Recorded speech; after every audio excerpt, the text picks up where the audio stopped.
Boa tarde a todos que nos acompanham. Sejam bem-vindas e bem-vindos à videoconferência de divulgação de resultados do primeiro trimestre de 2022 da Eternit. Meu nome é Anderson Rebeck, sou gerente de RI da companhia e acompanharei vocês neste call. Para a apresentação de hoje, contamos com a presença do Luiz Augusto Barbosa, diretor-presidente, Vitor Malman, CFO e diretor de RI, e do Marcelo Gasparino, presidente do Conselho de Administração. Para iniciarmos oficialmente, gostaria de passar algumas informações. A nossa apresentação terá duração de aproximadamente 1 hora, tendo de cerca de 30 a 40 minutos dedicados à sessão de perguntas e respostas. Caso você deseje fazer perguntas aos nossos executivos, utilize o chat desta plataforma. Aviso importante. Declarações contidas nesta apresentação relativas às perspectivas dos negócios da companhia, projeções de resultados operacionais e financeiros e referências ao potencial crescimento da companhia constituem meras previsões e foram baseadas nas expectativas da administração em relação ao seu desempenho futuro. Essas expectativas são altamente dependentes do comportamento do mercado, da situação econômica do Brasil, da indústria e dos mercados internacionais. Portanto, estão sujeitas a mudanças. Agora passo a palavra ao Vitor. Boa apresentação, Vitor. Obrigado, Rebeck. É um prazer estar com nossos acionistas e participantes do nosso call. Vamos apresentar, então, o resultado do primeiro trimestre de 2022. Nós sempre começamos falando um pouco do setor como um todo. Então, em termos de conjuntura e mercado, nós tivemos, em março, a Abramat, a Associação Brasileira da Indústria de Materiais de Construção, eles têm um índice de performance de vendas e, depois de uma sequência de 5 meses, iniciada no final do ano passado, em março nós tivemos pela primeira vez um crescimento frente ao mês anterior. Então, registrou-se um crescimento de 1,1% frente a fevereiro, apesar do valor de março ficar bem aquém do que foi março de 21. Então, o que o indicador sinalizou é que, a partir do final do último trimestre do ano passado, começou um ajuste de demanda, ou um novo equilíbrio de demanda, um período de maior intensidade de compras decorrente da pandemia, e esse ciclo veio até janeiro e fevereiro deste ano, e finalmente em março houve uma reversão pela primeira vez nesse período. O quadro, a previsão da Abramat para 2022, sinaliza para um crescimento discreto de 1% neste ano de 2022, frente ao crescimento expressivo de 8,2% no ano passado. Em termos de cenário macro, nós temos acompanhado um cenário de evolução, de crescimento, de inflação, com reflexos nos nossos custos, que nós vamos avaliar um pouco mais à frente, quando avaliarmos cada unidade de negócio. Indo para o nosso desempenho nas vendas, o negócio fibrocimento, que contempla as vendas de telha de fibrocimento, vendas de sistemas construtivos e a produção de fibra de polipropileno, que alimenta as unidades de fibrocimento. Começando pela venda de telhas, o trimestre registrou um total de cerca de 158 mil toneladas, que representou 17% frente ao mesmo período de 2021. Nós vamos observar que vai ser uma tônica na apresentação. A comparação com o ano de 2021 é uma comparação cuja base foi o melhor resultado da empresa nos últimos 10 anos. Então, esse quadro vai ser repetitivo. Em termos de produção de polipropileno, houve um recuo da mesma ordem de grandeza, considerando que a quase totalidade da produção é destinada ao consumo cativo. Então, trimestre contra trimestre, observou-se um recuo de 18%. Em termos de venda dos sistemas construtivos, nós vimos crescendo a taxas bem expressivas trimestre a trimestre. Então, comparativo com o primeiro trimestre de 2021 ainda representa um crescimento expressivo de quase 60%, 59%, entretanto, com uma ligeira queda frente ao quarto trimestre de 21. Como eu havia comentado, nós estamos num cenário de forte pressão nas matérias-primas.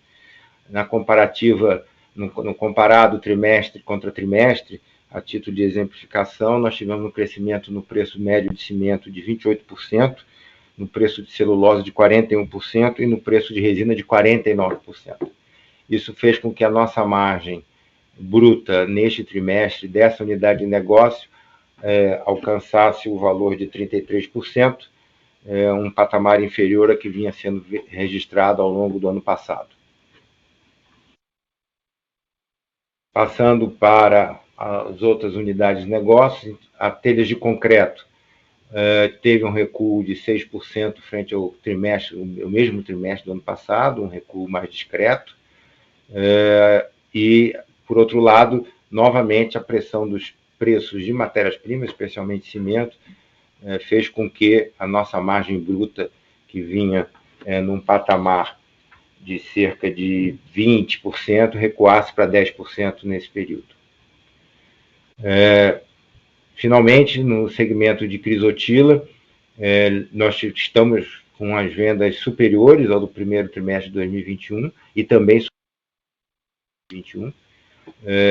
Nesse sentido, nesse caso, experimentamos uma forte queda na margem bruta, basicamente por dois eventos.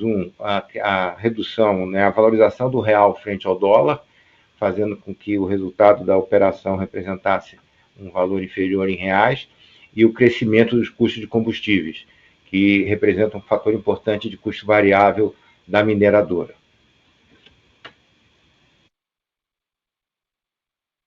Resultado disso, indo para os dados financeiros, a nossa receita líquida totalizou 260 milhões aproximadamente. No comparado com o primeiro trimestre de 2021, um recuo de 4%, e aí no comparativo com o trimestre, cenários diversos. Enquanto a receita no mercado interno recuou para 192, as exportações ainda mantiveram um crescimento frente a 2021, ao primeiro trimestre de 2021, totalizando cerca de 67 milhões de reais. O nosso lucro bruto alcançou cerca de 86 milhões no trimestre, e novamente com uma participação de 70% do fibrocimento, uma participação que vem se mantendo nos últimos trimestres, enquanto o mineral crisotila representou 29%. Em termos de despesas gerais e administrativas, nós observamos que nesse trimestre o valor total de 22 milhões nos reporta ao patamar que vínhamos realizando no primeiro trimestre de 21, um crescimento de 5% quanto ao trimestre, frente a uma inflação no período de cerca de 11,3%. Então, foi um resultado, a manutenção dos custos tem sido uma tônica. Em relação ao quarto trimestre de 2021, nós lembramos que naquele trimestre foram feitos ajustes de provisões em termos de bônus e PLR relacionados aos colaboradores e à administração, fazendo com que esse número tivesse um evento não recorrente relevante. Em termos de despesas com vendas, observamos um crescimento no valor absoluto. Temos que lembrar que nós começamos as operações de exportação via Paranaguá se iniciaram no segundo trimestre de 2021. Isso fez com que os valores subsequentes, nos trimestres subsequentes, fossem superiores ao observado no primeiro tri, e também acentuado pelo aumento de custos na logística internacional da pandemia, que já foi amplamente divulgado, bem como elevação do custo de combustível, do preço de combustível no mercado internacional. Entretanto, se avaliarmos o nível de despesa frente à receita, estamos mantendo praticamente o patamar observado a partir do segundo trimestre, que oscilou entre 8% e 10%, ficando nesse trimestre 9% da receita. Ou seja, basicamente houve um aumento das despesas variáveis de exportação.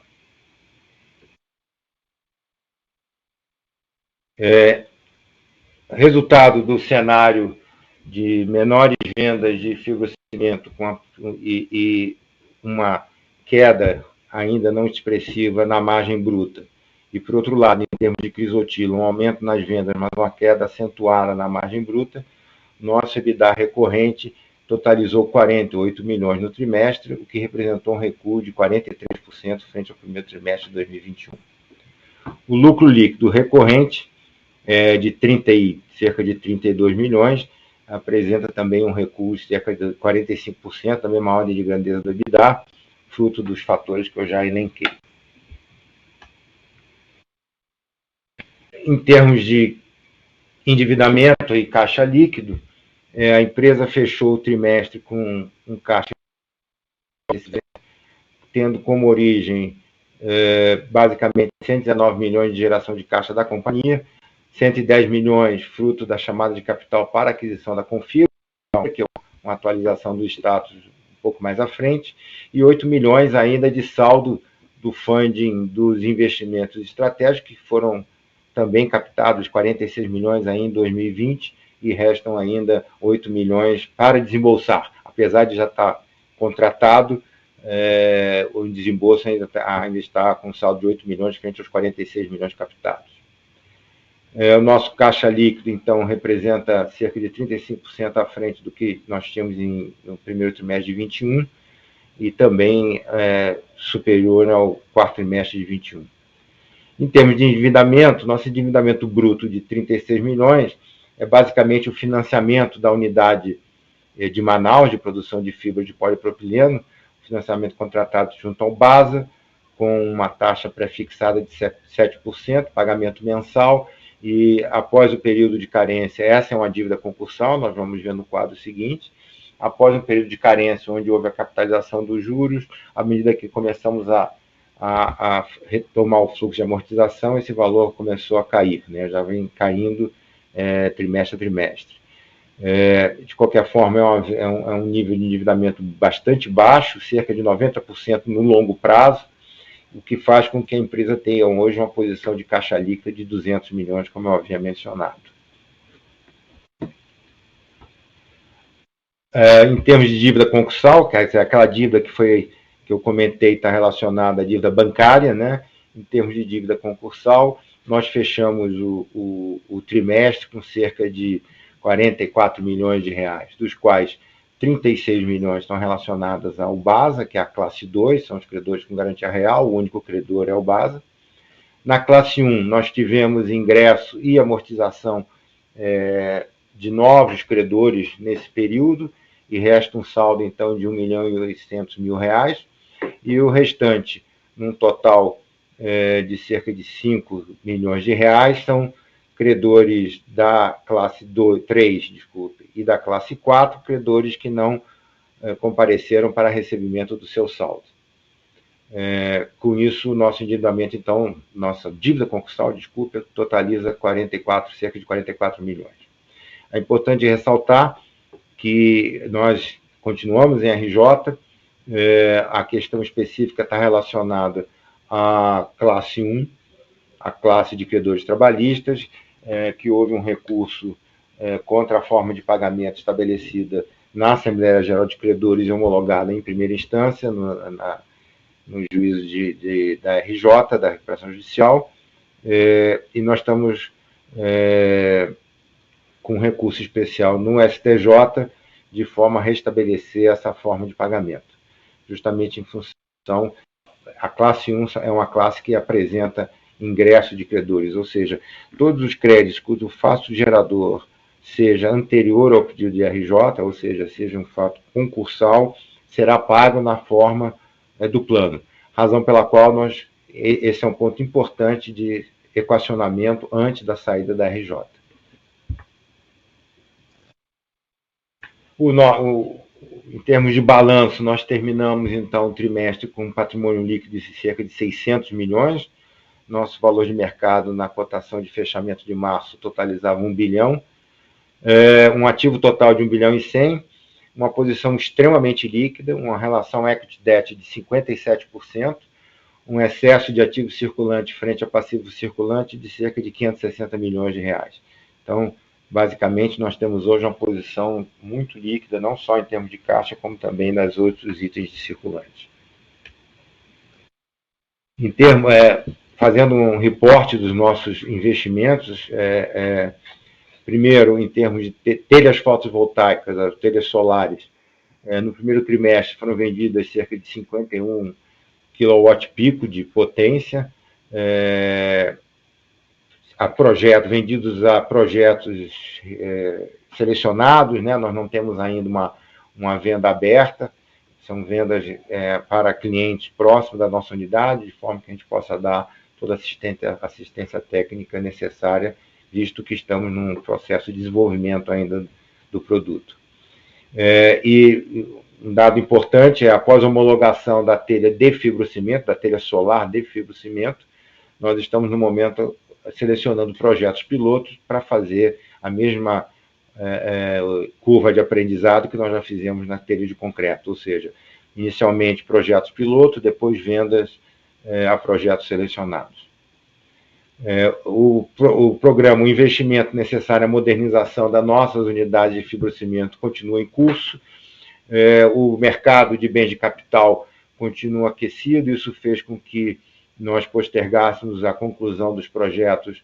O de Goiânia deve partir agora no segundo trimestre do ano e o Rio de Janeiro logo em seguida no terceiro trimestre desse ano. Basicamente, nós estamos tendo atraso na entrega, especialmente na parte de controle e instrumentação das unidades. O processo de aquisição da Confibra, né, que originou aquela captação de 110 milhões a que eu referi. Em janeiro, nós finalmente assinamos o contrato de SPA, contrato de compra e venda, e em função disso podemos ingressar no CAD pedindo autorização para realizar a conclusão da operação. Em que posição nós estamos? Em abril, se não me engano, em 15 de abril, encerrou-se o prazo da consulta que o CAD faz ao mercado, a clientes, fornecedores e concorrentes, eles chamam de teste de mercado, e nós estamos, então, aguardando a conclusão do processo pelo CAD, ou seja, a manifestação dele quanto ao ato de concentração. O nosso projeto Greenfield em Caucaia, no Ceará, nós temos aí à direita uma foto do terreno. Então, tivemos no período a licença de construção da fábrica, fizemos, então, a supressão da vegetação nativa e o início da terraplenagem.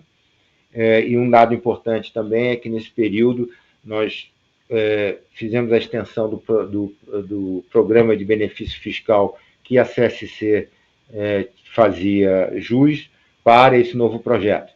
Lembrando que a fábrica está sendo construída sob o CNPJ da CSC, justamente em função da vantagem fiscal que isso proporciona.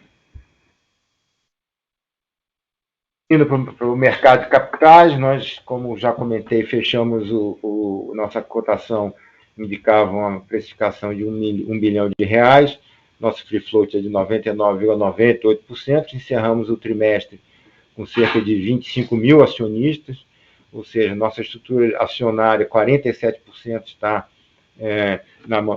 em poder de pessoas físicas. Esse trimestre apresentou uma recuperação do nosso volume diário de negociação, que nesse trimestre alcançou 38 milhões, recuperando parte da queda que nós observamos no final do ano passado.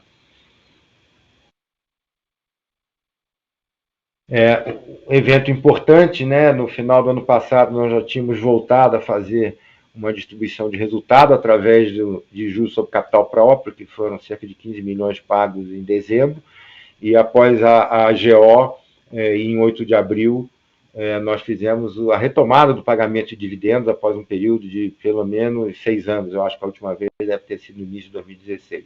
Então, fizemos a distribuição de cerca de 24 milhões de reais, algo próximo a 39 centavos por ação, que, se somados aos juros sobre capital próprio, em relação ao exercício de 2021, fizemos a distribuição de cerca de 0,64 centavos por ação, retomando, então, o fluxo normal da empresa, né, junto a seus acionistas.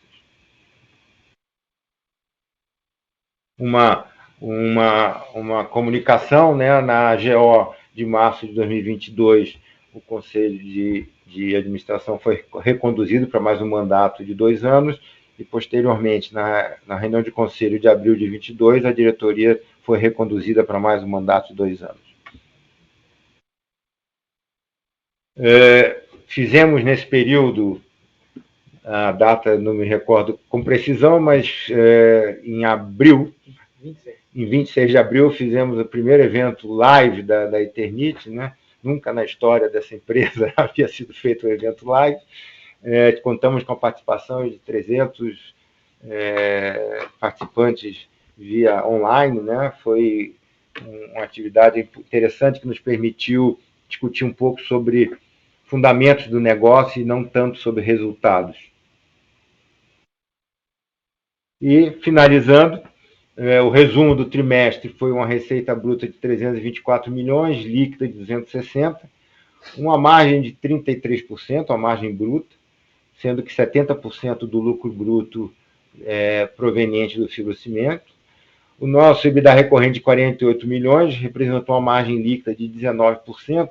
No gráfico à direita, podemos ver aí a série histórica dessa margem EBITDA recorrente, desde 2012. Então, o que a gente observa é que os últimos 3 anos, né, do 18% em 2020, o número histórico de 30% em 2021, e agora, nesse trimestre, nós estamos num patamar que rivaliza com o período onde a empresa utilizava crisotila, tanto no mercado interno, como também nas exportações, e operava num volume muito forte na mineração.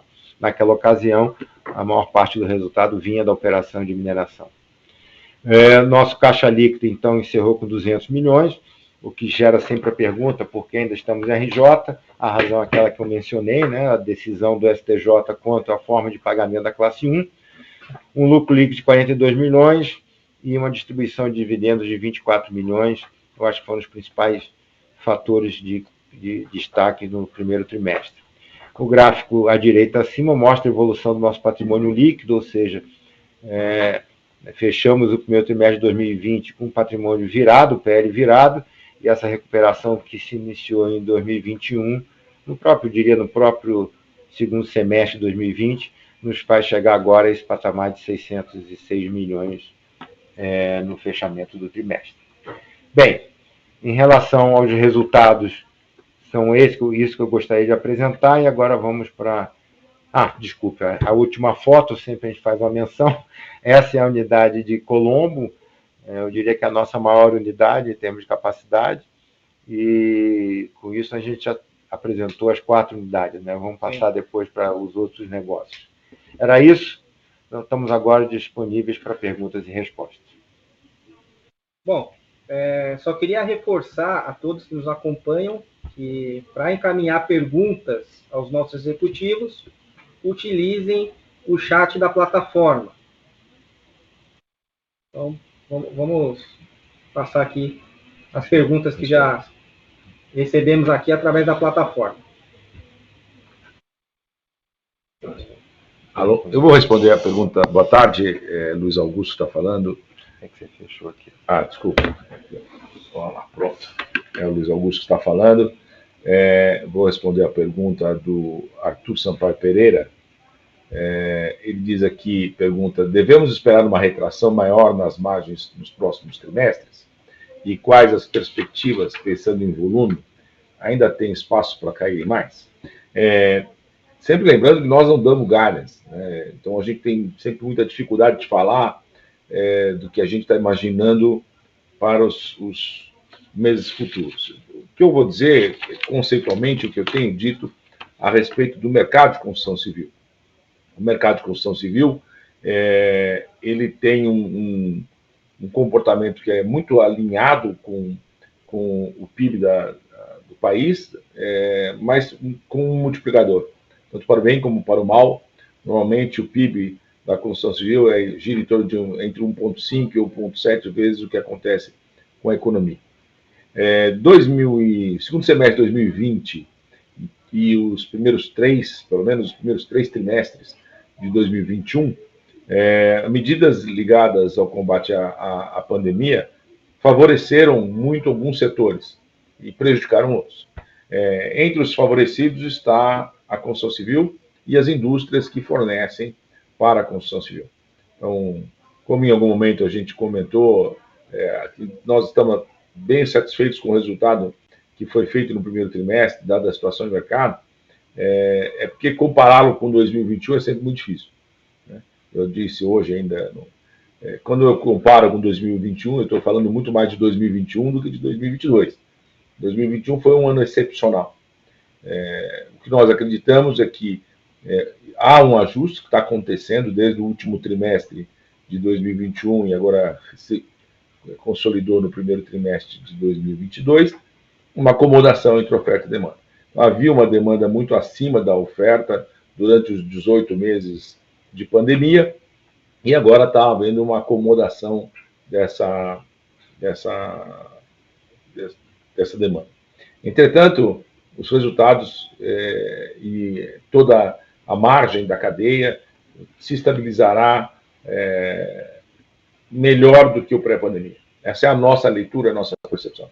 A companhia continuará tendo bons resultados, melhores do que ela vinha fazendo antes da pandemia, mas não será tão beneficiada por uma pressão de mercado como foi durante o período da pandemia. Então, sem querer dar muito guidance, essa é a nossa visão. A companhia atingirá um patamar alinhado com o que acontece com o mercado, em patamares melhores do que pré-pandemia.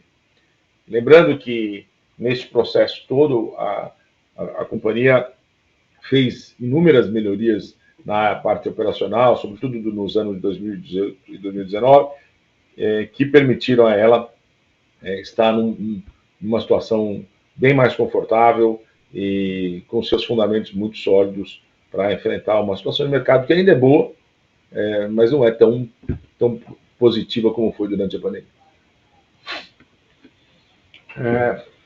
A segunda pergunta do André Lara Rezende é muito nessa linha. Prezados, em qual patamar você espera que a margem bruta de fibrocimento se estabilize, considerando que rodava próximo de 20% e 25% pré-crise? Acho que é na linha do que o Luiz comentou, nós não damos guidance. O nosso esforço hoje é que essa crescente evolução de custos, a gente transfira isso a preço. Entretanto, as condições hoje vigentes já não fazem esse movimento ser tão rápido ou com tempo reduzido como acontecia no ano passado. Então, esse é o dia a dia da empresa, é difícil assegurar, entretanto, como disse o Luiz, a expectativa do nível de demanda que seja melhor e das nossas vendas seja melhor do que estava pré-pandemia, mas o resultado daí a gente vai ter que vivenciar primeiro.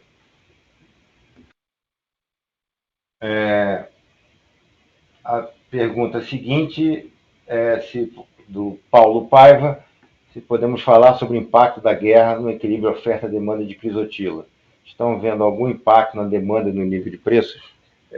Deixa eu responder essa pergunta. O que acontece é que dois grandes produtores mundiais de Crisotila têm suas minas na Rússia e na Ucrânia, no Cazaquistão. E no Cazaquistão. Então, embora eles não tenham sido atingidos diretamente pela guerra, e até agora não tenham tido problemas para atender os mercados, houve sim uma necessidade deles se adaptarem do ponto de vista da logística, e ficou bem mais complexa a logística, sobretudo para a mina que está na Rússia, e isso tem gerado, vamos dizer, certa insegurança dos clientes de Crisotila, dos clientes mundiais de Crisotila. E sim, alguns têm nos procurado para ter um pouco mais de informação, para garantir algum volume adicional. Então, vamos dizer, não é que tenha havido uma corrida para o nosso produto ou que isso tenha tido uma grande mudança no cenário mundial, mas, por precaução, embora ainda não tenha havido nenhum tipo de interrupção de fornecimento por parte dos outros produtores, sim, alguns clientes têm nos procurado para, vamos dizer, resguardar alguma posição, caso, num futuro próximo, possa acontecer alguma coisa com a Rússia. Então, eu não diria que teve um impacto relativamente grande, mas se houver, ele é positivo para nós, mais do que negativo. do ponto de vista exclusivamente da demanda. Tem outras preocupações, a situação logística mundial que a gente esperava que tivesse se regularizado acabou se complicando de novo por conta das questões da guerra. Já era para estarmos com custos de frete internacional e fluxo e volume de disponibilidade mais regularizados e ainda não estão. Então a gente continua com bastante dificuldade nos fretes internacionais, com um custo muito acima e com baixa disponibilidade. Mas, enfim, não tivemos um impacto totalmente negativo da guerra sobre o nosso produto, pelo contrário, é mais um viés positivo. Próxima, do Paulo Paiva. Dado o preço atual da ação, não faz sentido implementar um plano de recompras? Esse é um tema que esteve presente na nossa última reunião de conselho, então nós estamos avaliando essa possibilidade. Próxima pergunta. Fernando Barbedo. Eu não peguei bem a questão do Porto de Paranaguá. Aí a gente passou a operar as exportações por Paranaguá ao invés de Santos. A razão disso é por custo ou por questões ligadas ao mineral crisotila? Nós passamos a partir do segundo tri do ano passado. Essa mudança tem diferentes razões, né? Nós poderíamos operar por alguns portos. O Porto de Santos tem algumas restrições ao embarque de crisotila, que nos impedem de operar lá.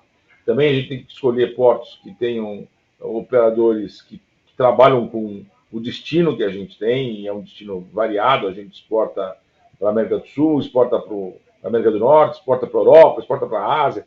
Então, não são todos os portos que têm fluxo de navio e que têm operadores trabalhando conosco para o nosso material. Então, hoje eu diria, não é uma questão econômica, é muito mais uma questão de disponibilidade e de restrições que a gente tem ainda com crisotila, que nos levam a optar por operar preferencialmente por Paranaguá. Não é o único porto que a gente opera, mas preferencialmente operamos por Paranaguá hoje.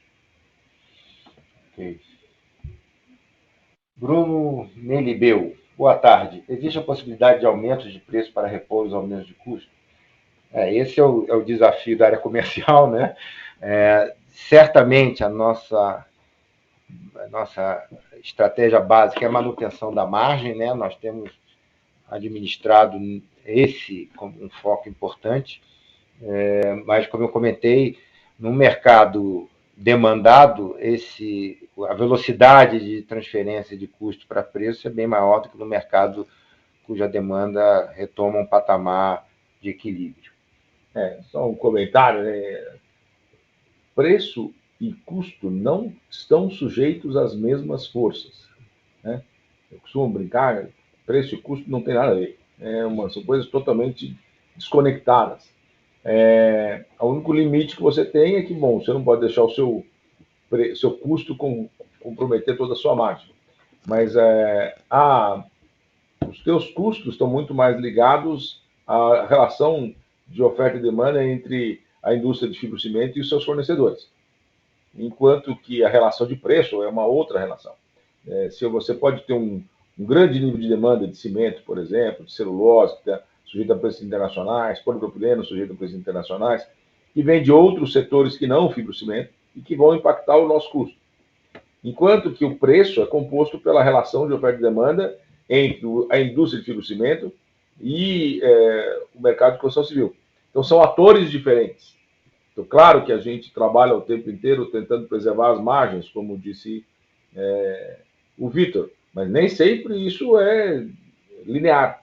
Então, durante os anos de 2020 e 2021, essa diferença nos foi favorável. Estava muito mais demandante o mercado de construção civil do que o mercado das nossas matérias-primas, o que nos permitiu não só repassar, mas reconstruir margem. Então, vocês viram ao longo dos últimos 18 meses o quanto a gente conseguiu recompor margens que vinham apertadas durante períodos sucessivos de certa retração na construção civil. Agora a situação está um pouco inversa, nem todas as nossas matérias-primas estão com retração e o nosso mercado sim. Então, a luta é a gente brigar por ganhos de custos operacionais, redução de despesas administrativas, despesas de vendas, todas as outras despesas que de alguma maneira compõem o resultado, para a gente eventualmente compensar determinada perda de margem. E a gente tem, acho que, feito isso com relativo sucesso, que nos permitiu um bom resultado no primeiro trimestre. Tá. O Antônio Luiz Riso pergunta: a favor, comentar um pouco a concorrência no setor, principalmente no segmento de fibrocimento. Eu diria que o lado de oferta ele está mantido como estava em 2021. O que aconteceu foi uma acomodação da demanda, conforme os índices da própria Abramat sinaliza, né? Nós vimos com quedas constantes mensais e em março tivemos uma reversão daquela tendência observada no indicador da Abramat. Também no nosso caso, o mês de março foi um mês dentro do trimestre onde nós alcançamos um patamar de venda similar ao do terceiro trimestre de 2021, antes do início de acomodação de mercado que eu me referi. Então, foi muito mais uma questão de demanda do que um aumento de oferta. Então, a competição está desse equilíbrio que sai a facilidade, o aumento de margem ou a redução de margem. E o nosso foco tem sido na preservação de margem. Nossos preços não têm caído. Não houve novos entrantes no mercado. Então, a situação concorrencial é parecida. Existem investimentos sendo feitos na indústria. A gente tem anunciado os nossos, vocês conhecem, desengargalamentos em 2 fábricas e a Greenfield no Ceará, que só vai colocar mais capacidade em meados de 2023. Da mesma forma, um outro concorrente também fez algum desengargalamento, está fazendo algum investimento, mas também ainda não entraram em operação. Então, não houve nenhuma variação significativa na oferta nos últimos meses. O que significa que a situação concorrencial ela é parecida. Ela fica mais acirrada à medida que há uma retração da demanda. Então, daí vem uma disputa maior por manter seu espaço, manter seu market share e você buscar um equilíbrio entre o market share e a margem. Esse é o desafio cotidiano de uma empresa numa situação normal, né? O normal é que essa situação se apresente. Os últimos meses é que foram incomuns da gente ter uma demanda que permitisse todos os players do mercado operando no seu limite máximo de capacidade. O Bruno Melibeu questiona se nós poderíamos pagar dividendos em 2022. Certamente. Nós temos nosso estatuto, né? Nós temos a distribuição de 25%, o valor mínimo de distribuição de 25%. É bom lembrar que do resultado do ano passado, nós abrimos ainda, apesar do PL estar positivo, nós tínhamos prejuízos acumulados que foram zerados basicamente ao final do primeiro semestre, razão pela qual, se você fizer a conta, você vai chegar a um número diferente, mas é porque parte do lucro foi destinado para zerar a posição de prejuízo acumulado. Nosso balanço hoje, eu apresentei ali um slide com o nosso balanço, nós não temos mais, nós temos agora lucros acumulados. Então, a tendência é que, excluídas as reservas e os ajustes de lei, o mínimo a de ser distribuído é de 25% desse lucro. Então, sim, estaremos pagando dividendos como normalmente. Eu acho que o fato de estar... É importante dizer isso, né? O fato de estarmos em RJ ainda não é um impeditivo para pagamento de dividendos, em função de que nós estamos cumprindo pontualmente todas as obrigações estabelecidas no plano. O Rafael Campos pergunta se, além dos ganhos de capacidade, existem outras sinergias que devem ser consideradas em relação aos investimentos que estão sendo feitos. E em relação à P&D, podemos esperar que a Eternit continue desenvolvendo produtos inovadores nos próximos anos. Bom, com relação à primeira pergunta, sim, existem sinergias adicionais com relação aos investimentos. Para dizer apenas a aquisição da Confibra vai nos permitir um ganho logístico importante. Hoje, a Confibra vende produtos para clientes próximos de outras fábricas da Eternit, assim como a Eternit vende produto em regiões próximas à Confibra. Então, esse rearranjo na distribuição dos volumes que nós teremos disponíveis permitirá economias logísticas. O frete, a gente sempre fala sobre isso, o frete ele é muito impactante no custo total de servir o nosso cliente, dada o fato de que a telha de fibrocimento ela é pesada e ela tem um valor agregado relativamente baixo, então o frete sempre é muito impactante. Então, poder administrar melhor a distribuição dos volumes vai nos permitir uma grande economia de frete. Existem sinergias também na aquisição de matérias-primas e algumas outras que a gente poderia citar. Com relação a novos produtos, a gente vem lançando alguns produtos complementares para os nossos produtos existentes. Existe um desenvolvimento, além da fotovoltaica, que a gente sempre fala, que é um projeto realmente disruptivo, mas temos também complemento de portfólio na área de sistemas construtivos, que é um sistema que a gente acredita que vai ter um desenvolvimento maior que a média do mercado, porque é uma tecnologia e é uma tendência no mercado de construção civil o uso de produtos pré-fabricados para construção a seco, para construção modular, como se chama, e a gente vem lançando produtos complementares que vão aumentar o portfólio nesse segmento. Existem mais algumas coisas que talvez sejam mais alinhados com a área de fotovoltaica, produtos mais ecologicamente interessantes e voltados a algo mais disruptivo do que simplesmente um complemento de portfólio. Mas ainda está no campo de P&D e a gente não pode comentar nada. O Júlio Coelho questiona, senhores, quando Confibra entra nos resultados? Nós estamos aguardando o término da avaliação do ato de concentração no CAD, né? Estamos otimistas, mas isso é um prazo que não está no nosso controle, né? Nossa expectativa seria de ter isso concluído no primeiro semestre desse ano, mas depende do órgão. Vale lembrar que eles não têm sido morosos, eles têm sido relativamente ágeis, que tem todo um processo que tem que ser cumprido, etapas, consultas a mercado, e tudo isso tem sido feito, mas a gente não tem visto o processo ficar parado no CAD. Normalmente, o tempo de resposta deles, a cada etapa, tem sido bastante interessante, bastante célere, então por isso que nós acreditamos que isso deva estar resolvido em breve. Do Antônio Luiz Riso. Qual o share da companhia no segmento de fibrocimento?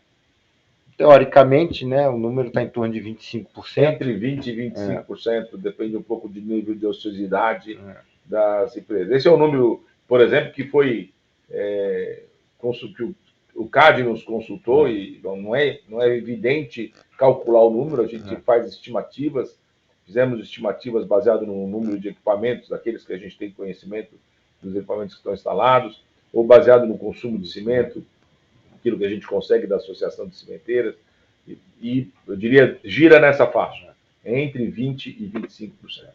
E a Confibra agregaria cerca de 5% nesse valor, já que a relação dela para nós é 20% em termos de capacidade.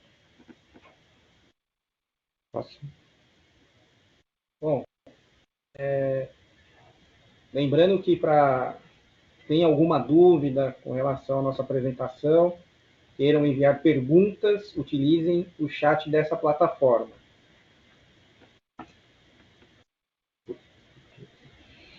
Bem, não havendo mais perguntas, a gente vai passar para o Luiz para fazer um fechamento.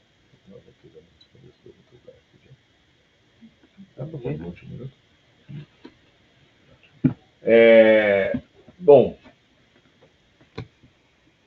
eu acho que o único ponto a comentar é que, apesar de, quando a gente faz a comparação tradicional,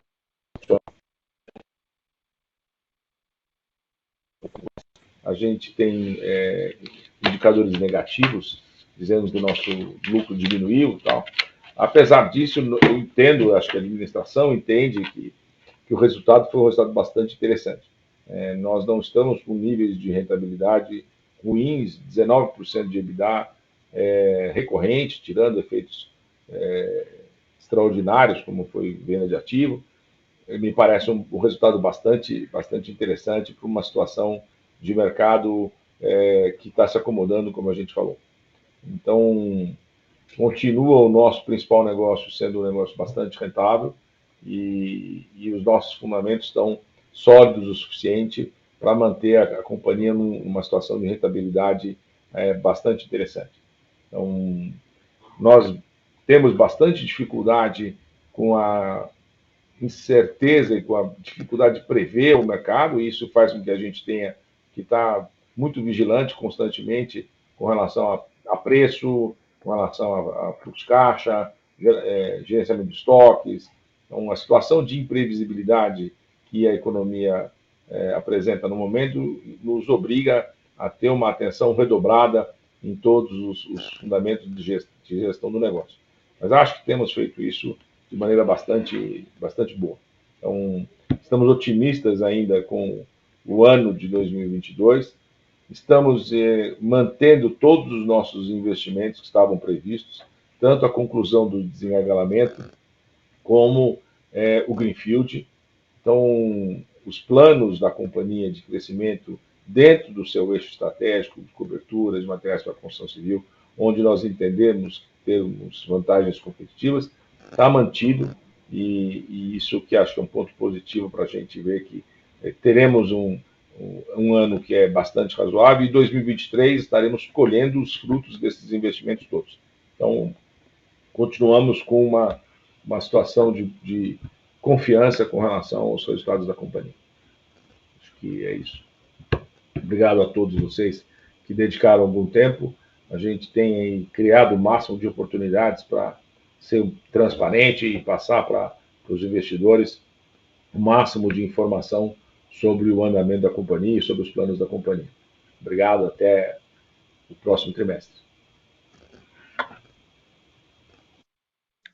Beleza. Estou desconectando aqui, pessoal. Parabéns.